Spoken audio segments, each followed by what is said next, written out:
এবং 400+ রান তারা করতে গিয়ে ফুল স্ট্রেংথ অস্ট্রেলিয়ার এগেনস্টে 370 করাটা কিন্তু মুখের কথা নয়। এবং সেদিনকে মনে হয়েছিল এই টিম ইন্ডিয়া বিশ্বকাপে ভালো কিছু করতে পারে, এবং তারা সেটা করে দেখালো। কিন্তু আজকে যে ঘটনাটা তারা করলেন, আজকে যে দৃষ্টান্তটা তারা যে গেস্টারটা তারা দেখালেন প্রাক্তন ক্রিকেটারদের প্রতি, প্রাক্তন সতীর্থদের প্রতি, সেটা অবশ্যই মনে থেকে যাবে।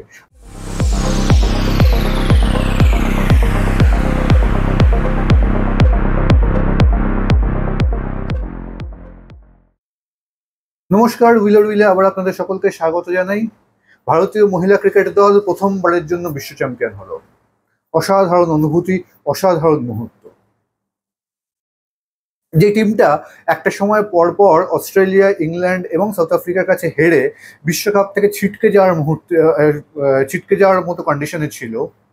নিউজিল্যান্ডের বিরুদ্ধে তাদের ছিল একটা ডু অর ডাই ম্যাচ, যে ম্যাচটা না জিতলে বেঁচে থাকবে না সেমিফাইনালে যাওয়ার সম্ভাবনা। সেই টিমটাই আজকে বিশ্ব চ্যাম্পিয়ন। অস্ট্রেলিয়ার বিরুদ্ধে যে ভঙ্গিমায় তারা রান চেস করেছিল, যে ভঙ্গিমায় তারা ম্যাচটা জিতেছিল রেকর্ড রান চেস করে, তারপর থেকেই বোধহয় ভারতীয় ক্রিকেট সমর্থকদের মধ্যে একটা বাড়তি আশার সঞ্চার হয়েছিল বিশ্বকাপ জয়ের ব্যাপারে। আর সেই সমর্থকদের নিরাশ করলেন না হরমনপ্রীত কৌর এবং স্মৃতি মান্ধানারা। এনে দিলেন একটা অসাধারণ মুহূর্ত, অসাধারণ রাত ভারতীয় ক্রিকেট প্রেমীদের জন্য।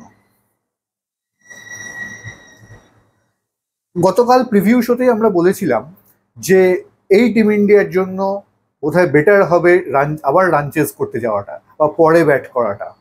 প্রথমত ব্যাটিংটাই এই টিম ইন্ডিয়ার স্ট্রেংথ, এবং দ্বিতীয় যে বিষয়টা সেটা অবশ্যই ডিওয়াই পাটিল স্টেডিয়ামে পরে রান করাটা ইজি হয়ে যাচ্ছে, তুলনায় ইজি হয়ে যাচ্ছে, এবং ডিউ একটা ফ্যাক্টর হচ্ছে। ফলে যদি টসে জেতে হরমনপ্রীত কৌর, তাহলে অবশ্যই পরে ব্যাট করাটাই হয়তো বেটার হবে। কিন্তু আজকে তিনি টসে হারলেন এবং প্রথমে ব্যাট করতে হলো, অর্থাৎ ভারতকে রান ডিফেন্ড করতে হলো ট্রফি জেতার জন্য। সেটাও কিন্তু করে দেখালেন ভারতীয় বোলাররা এবং ফিল্ডাররা। সেমিফাইনালের তুলনায় অনেক বেটার। হ্যাঁ, আজকেও ক্যাচ ড্রপ হয়েছে, ক্যাচ পড়েছে, কিন্তু তা সত্ত্বেও বলবো সেমিফাইনালের তুলনায় অনেক বেটার বোলিং এবং ফিল্ডিং হয়েছে। এই টিমটাকেই গত বছর টি-20 বিশ্বকাপে খেলতে দেখেছিলাম মাঠে বসে, যেহেতু সেই বিশ্বকাপটা ইউএইতে হয়েছিল, দেখার সুযোগ হয়েছিল মাঠে বসে দেখার। খুব খারাপ ক্রিকেট খেলতে দেখেছিলাম, বিশ্বাস করুন। ভারত নকআউট পর্যায়ে পৌঁছতে পারেনি, যথেষ্ট খারাপ ক্রিকেট খেলেছিল এবং খেলে বিদায় নিয়েছিল, খারাপ লেগেছিল। মাস দেড়েক আগে অস্ট্রেলিয়া গেছিল ভারতের একটা বাইলেটারাল সিরিজ খেলতে। এখানে তখন এশিয়া কাপ চলছে। সেকেন্ড ম্যাচটা ভারত জিতেছিল অস্ট্রেলিয়ার এগেনস্ট, এবং থার্ড ম্যাচটা হচ্ছিল দিল্লিতে।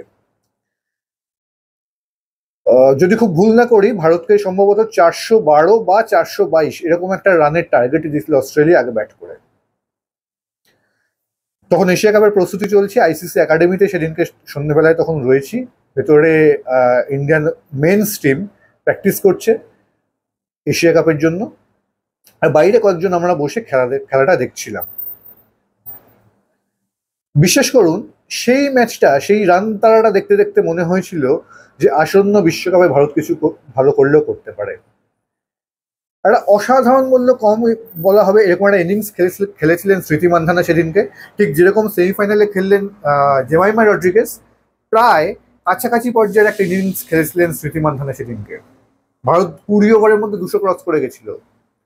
30 ওভার যখন চলছে তখনও মনে হয়েছিল ভারত ভীষণভাবে ম্যাচটায় রয়েছে। 400+ রান তারা করতে গিয়ে সেদিনকে ভারত থেমে গেছিল, ভারত ম্যাচটা জিততে পারেনি। সেদিনকে ভারত থেমে গেছিল 369 রানে। কিন্তু যে ভঙ্গিমায় রান চেস করেছিল, যে ভঙ্গিমায় ব্যাটিংটা করেছিল, তাতে মনে হয়েছিল যে এই টিমটা, এবং 400+ রান তারা করতে গিয়ে ফুল স্ট্রেংথ অস্ট্রেলিয়ার এগেনস্টে 370 করাটা কিন্তু মুখের কথা নয়। এবং সেদিনকে মনে হয়েছিল এই টিম ইন্ডিয়া বিশ্বকাপে ভালো কিছু করতে পারে, এবং তারা সেটা করে দেখালো। অনেকেই বলছেন 1983-র সঙ্গে তুলনীয় বা আরো অনেক কিছু, সেই তুলনায় আজকে যাবো না।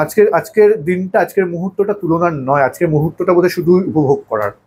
তো তার সঙ্গে যেটা ভেবে খুব ভালো লাগছে সেটা অবশ্যই ভারতীয় মহিলা ক্রিকেট দলের যে বেঞ্চ স্ট্রেংথ, যেটা আমরা প্রায়শই পুরুষ দলের বিষয়ে বলে থাকি, সেই একই রকম বেঞ্চ স্ট্রেংথ দেখালো ভারতীয় মহিলা ক্রিকেট দলও।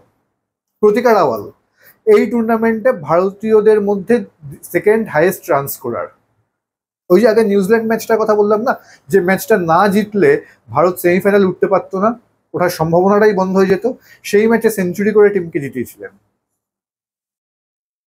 তারপরে বাংলাদেশ ম্যাচে ইনজুরি হয়ে গেল, ডোমেস্টিক ক্রিকেট খেলছিলেন শেফালি ভার্মাকে সেখান থেকে তুলে এনে বিশ্বকাপ স্কোয়াডে অ্যাড করা হলো। ফাইনালে তিনি প্লেয়ার অফ দ্য ম্যাচ, 87 রানের একটা অসাধারণ ইনিংস খেললেন, অথচ এই প্লেয়ারটাই কিন্তু মেন স্কোয়াডে ছিলেন না। ভাবতে পারছেন আজকে টিম ইন্ডিয়ার বেঞ্চ স্ট্রেংথ। শেষ কবে তিনি বল করেছেন, আজকে পায়ে যদি ক্র্যাম্প না হতো হয়তো তিনি 17 রানটা করে ফেলতে পারতেন। এবং নিয়মিত বোলারও তিনি নন, কিন্তু খুব ক্রুশিয়াল মোমেন্টে এসে দুটো উইকেট তুলে নিলেন। যে সময় মনে হচ্ছিল ম্যাচটা ব্যালেন্স কন্ডিশনে রয়েছে, হয়তো একটু স্লো ব্যাটিং করছে সাউথ আফ্রিকা, কিন্তু হাতে উইকেট রয়েছে, সেই মানে প্রয়োজনে রান মানে একটু দ্রুত গতিতে ব্যাটিং করে দক্ষিণ আফ্রিকা ম্যাচটা নিয়ে বেরিয়ে যেতে পারে, সেই সময় শেফালি ভার্মা পরপর দুটো উইকেট তুলেও কিন্তু ম্যাচটা ঘুরিয়ে দিয়েছিলেন। এবং অবশ্যই দীপ্তি শর্মা, যিনি বাংলার হয়ে বেশ কিছুদিন ক্রিকেট খেলে গেছেন। আজকে তিনি একটা ক্যাচ ফেলেছেন ঠিক কথা, কিন্তু তার ওই প্রথমে ব্যাট করার সময় একটা অর্ধশতরান, হরমনপ্রীত কৌরের সঙ্গে সেই পার্টনারশিপটা, এবং তারপরে 5 বল হাতে 5টা উইকেট এবং একটা রান আউট, অলরাউন্ড পারফরমেন্স। যে বোলিং, যে মানে অস্ট্রেলিয়ার বিরুদ্ধে ওইরকম একটা সেমিফাইনাল জেতার পরেও যে বোলিং এবং যে ফিল্ডিং সমালোচিত হয়েছিল, সেই বোলিং এবং সেই ফিল্ডিং কিন্তু আজকে যথেষ্ট ভালো ছিল। তবে এসব তো গেল ম্যাচের টেকনিক্যাল বিষয়। এটাও লেখা থাকবে ইতিহাসের পাতায় যে ভারতীয় মহিলা ক্রিকেট দল 2025 সালে প্রথমবারের জন্য বিশ্বজয়ী হয়েছিল। এবার একটু দুটো ঘটনার কথা বলি, যেটা হয়তো ইতিহাসের পাতায় লেখা থাকবে না, যেটাকে হয়তো অনুভব করতে হয় হৃদয় দিয়ে।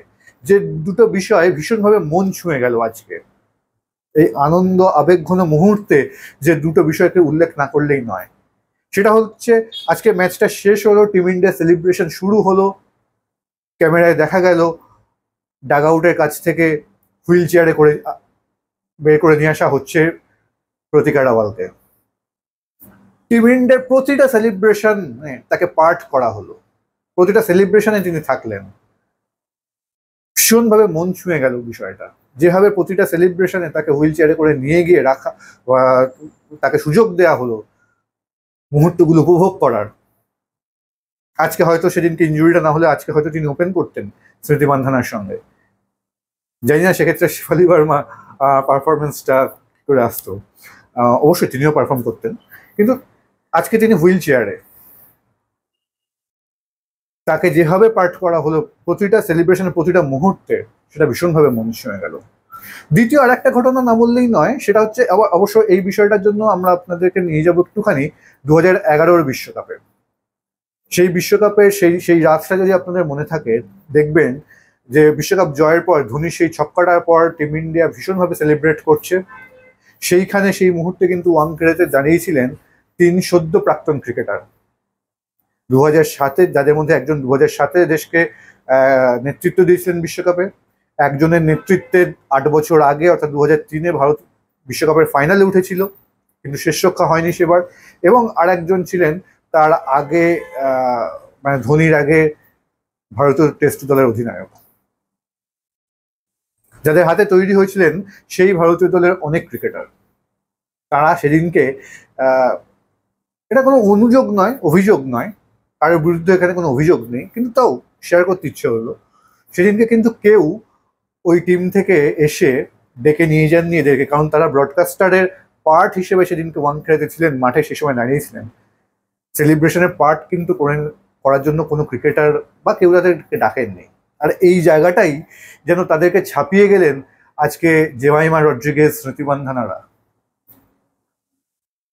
দেখা গেল ট্রফি হাতে পাওয়ার পর যে সেলিব্রেশন টিম ইন্ডিয়া করলো, সেখানে ভীষণভাবে দেখতে পেলাম আমরা ঝুলন গোস্বামীকে, আমরা দেখতে পেলাম অঞ্জুম চোপড়াকে, আমরা দেখতে পেলাম মিতালি রাজকে।